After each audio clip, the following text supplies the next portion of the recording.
Hello, and welcome to Go Beyond Betty. You'll notice that your beautiful host and your average handsome man have swapped roles today. It's because today we're going to make prime rib or a standing rib roast. This is technically a standing rib roast, so it's not grated prime. You can notice that the bone is still in down here, and then we have an awesome butcher who has already taken a knife and kind of cut 3/4 of the way along the top of the bone, so just a level cut there. So the bone is there and acts as a rack for the meat, but then it's easier to carve later. You just pop it right off. And they've secured it with a little bit of butcher's twine.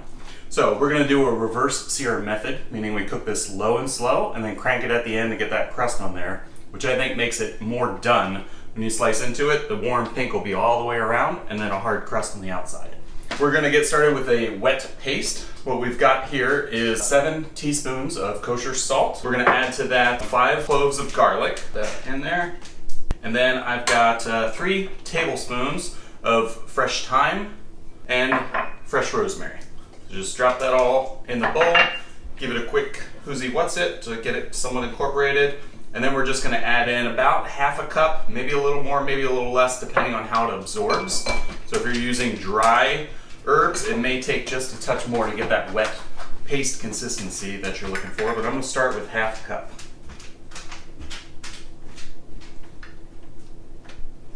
And then we're just gonna incorporate it really well. Let some of that salt dissolve a little bit and let all the herbs get wet. If you're using dried stuff, again, it is going to absorb a little bit, and so you might need a touch more. And then we're gonna start putting it on top of the roast here. So I like to start with the fat cap down, so I'm basting the bottom of it first. That's because I'm gonna flip it over, put the rest of it on the top, and then just transfer it right into the pan so it looks nice and pretty. Just drop a little bit of your paste on the bottom. I did pat this dry when I pulled it out of the wrapping. That's about all you really have to do is just get a little wetness on there and make sure to get each side. You can rub it in a little bit.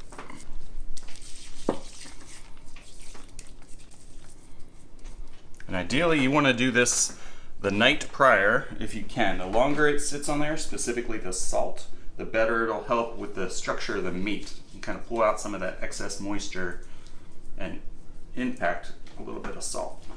All right.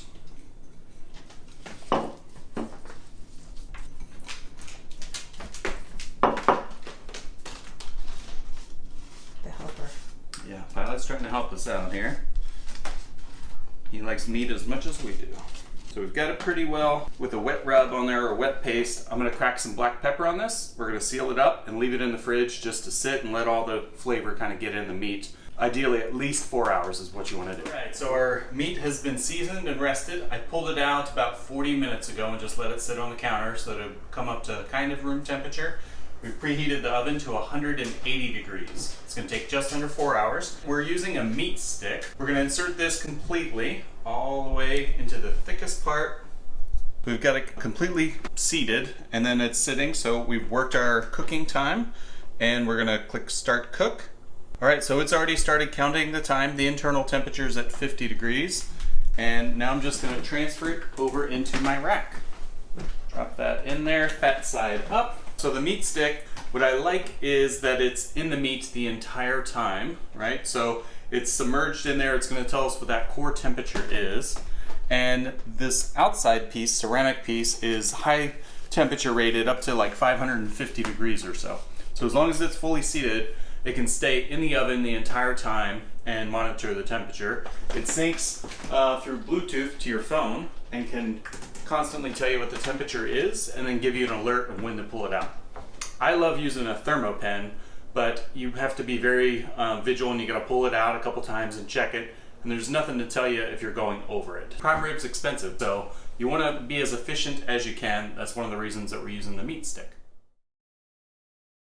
Our rib roast has been in a 180 degree oven for almost 4 hours or so. It's currently 115 degrees. So we pulled it out, crank the oven up to 500 degrees, get it crazy hot because we're doing the reverse sear method, right? So it's cooked up evenly and slow. It's taken a long time. Now we're gonna get it right back into a hot oven. The outside's gonna crust up real quick, and give us a firm bake on the outside. And pull it about 127, 128 or so, and let it rise the last 7 or 8 degrees, just resting on the counter. So we pulled this out of the oven at about 127. We're letting it rest up to 135 or so. Now we're gonna slice it up. So thank you, Mr. Meat Stick. Temperature was perfect, kept us all the way through. Beggar. You're a big beggar, boy. So the closer you get to the center of a prime rib, the more rare you're going to get. The outermost pieces are the most well done. That's why it's nice for a group, so everyone kind of gets their way. Whoever likes the most well done pieces get the outside. Whoever likes the most rare gets the most inside piece. If you have family that likes things a little more well done, then cook it to the medium rare, slice it up, and then sear it in a pan and cook it further. That way the rest of it is perfect and great temperature and juiciness, but you don't ruin the entire thing by overcooking it. Thank you for joining us here at Go Beyond Betty, where you are taking whisks in the kitchen.